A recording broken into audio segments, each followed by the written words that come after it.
ہم نا ہر چیز کے لیے وقت نکالتے ہیں، ہر چیز کے لیے، لیکن عبادت کے لیے وقت نہیں نکالتے۔ ہر شے آباد ہے، ہر شے، ہماری فیس بک بھی آباد ہے، واٹس ایپ بھی آباد ہے، ہمارے ٹویٹر بھی آباد ہیں، ہماری ہر چیز آباد ہے۔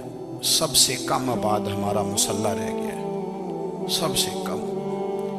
وہ لوگ اب ڈھونڈنے سے ملتے ہیں جن کی بغل میں مصلی ہوتا تھا۔ میرے بھائی، آپ کتنا کو دنیا کے پیچھے بھاگو گے تھکا دے گی، کتنا دولت کے پیچھے بھاگو گے تھکا دے گی۔ آپ جب اپنی زندگی میں جمع تفریق کرو گے نا تو مرتے وقت احساس ہوگا کہ سارا کچھ تو لوگوں کے لیے کیا، اپنے لیے تو کر ہی کچھ نہیں سکے۔ اور ہم عبادت کے معاملے میں بہانے بازی بھی کرتے ہیں۔ ہم کہتے ہیں اوہو، رزق کمانا بھی تو عبادت ہی ہے نا، تو میں حلال روزی کے لیے جا رہا ہوں، یہ بھی تو عبادت ہے نا۔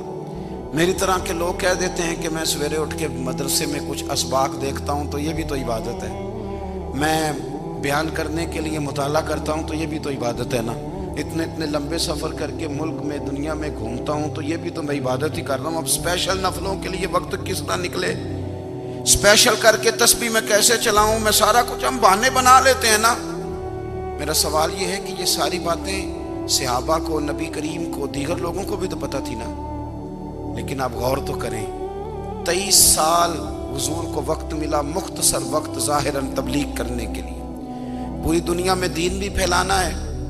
گھر میں 11 ازواج ہے، 4 بیٹیاں ہیں، ان کی اولادیں، سارے کام کاج بھی دیکھنے ہیں، لیکن سیدہ طیبہ طاہرہ حضرت عائشہ صدیقہ رضی اللہ تعالیٰ عنہ فرماتی ہیں سارا دن تبلیغ کرتے، ہر غلام کے دکھ سنتے، گھر میں آتے تو اپنے گھر والوں کا خیال کرتے، کام میں ہمارا ہاتھ بٹاتے۔ قربان جاؤں، کہتی ہیں زمانہ سارا سو جاتا لیکن آمنہ کے لال مصلی بچھا لیتے۔ دنیا سو گئی، ساری سب سو گئے، جو خدام تھے، وہ جو غلام تھے وہ سو گئے۔ صحیح مسلم میں لفظ ملیں گے، سیدہ پاک فرماتی ہیں او میرے نبی کے غلاموں، میں نے یہ رنگ بھی دیکھا ہے کہ حضور نے اتنا کھڑے رہے، اتنا قیام کیا، اتنا قیام کیا کہ مقدس پیروں میں ورم آ گئے، سوج گئے پیر، اتنے بڑے۔ دل پہ ہاتھ رکھ کے نہیں بتا سکتا کہ میرے کبھی نماز میں پیر سوج گئے، کوئی نہیں بتا سکتا۔ بچوں کی روٹی کماتے تھک گئے، بات الگ ہے، ہم سیر کرنے گئے تو تھک گئے، بات الگ ہے، لیکن عبادت میں یہ بھی تو مسلم شریف ہے نا، یہ بھی تو دین ہے نا، یہ بھی تو حضور کی سنت ہے، یہ بھی تو وہ چیز ہے جو کریم کی آنکھوں کی ٹھنڈک ہے۔ سیدہ فرماتی ہیں پیروں میں ورم آ گئے، ساری رات ہی حضور نے نماز پڑھی اور ایک ہی آیت بار بار دہرائی۔ مسجد نبوی میں بلال حبشی نے فجر کی اذان دے دی اور حضور ابھی مصلی پہ تھے، کریم فارغ ہوئے، میں نے عرض کی یا رسول اللہ صلی اللہ علیہ وسلم، آپ کے تو صدقے اللہ اگلے پچھلوں کے گناہ معاف کرے گا، تو آپ اتنی آہوزاری کیوں فرماتے ہیں؟ آپ تو شفیع ہیں، آپ تو انبیاء کے امام ہیں۔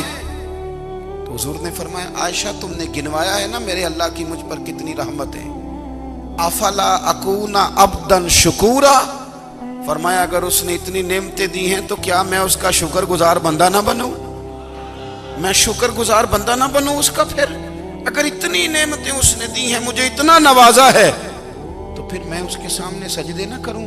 او میرے بھائی، بڑے قابل فخر لوگ ہیں ہم کہ ہم نبی پاک کے غلام ہیں، ہم قابل فخر ہیں کہ نبی کریم کے غلام ہیں۔